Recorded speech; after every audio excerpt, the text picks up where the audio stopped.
Hi everyone. इस video में हम इंडियन क्लासिकल लिटरेचर का पीवाईक्यू डिस्कस करेंगे।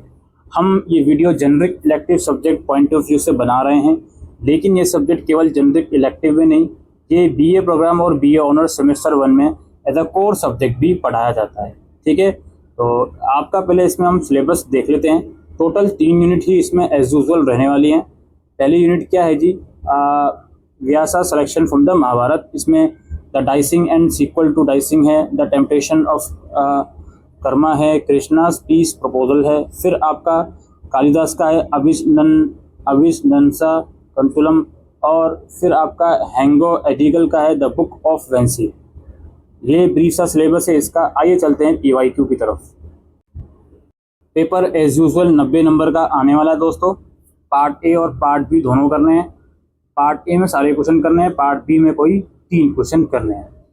हर क्वेश्चन में इंटरनल चॉइस है। पहला क्वेश्चन हमारे पास है, explain the significance of the descriptions of the assembly hall in the dicing sections of the Mahabharata, या फिर explain with reference to context the following lines. कुछ लाइन्स गिवन है, इन्हें आपको एक्सप्लेन करना है। O famous lady, the number of thy sons will never be less than 5. 5 it will always be either with me और with Arjun and my self slain. ठीक है जी। फिर आता है नेक्स्ट क्वेश्चन। इसमें है, शॉर्ट नोट लिखिए कैरेक्टर ऑफ कन्वा पर, या फिर explain with reference to context the following lines. Again कुछ लाइन्स हैं, इन्हें एक्सप्लेन कीजिए। फिर नेक्स्ट क्वेश्चन है, discuss the concept of karma as represented in the book of वेंसी, या फिर अगेन explain with reference to context the following lines. ये लाइन्स को एक्सप्लेन कीजिए। ये पार्ट ए हमारा समाप्त हुआ। पार्ट बी स्टार्ट होता है। इसका पहला क्वेश्चन है, in what ways does the dicing episodes provide a critique of the Kshatriya code in the Mahabharata, या फिर the Pandavas were staunch adherents of dharma even in the face of dire circumstances. Discuss. Next question है, Dushyanta and Shakuntala represents opposing species and ideals within the play. Do you agree? Give a well-reasoned answer.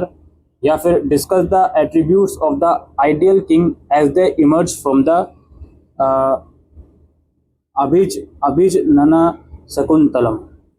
फिर next है, explain the ways in which शंकुतवन and कनकी are established as masculine and feminine ideals, या फिर do you think the final theme of impermanence of life and doing good deeds in the book of Vensi critique the celebration of war and violence? Give a well reasoned answer.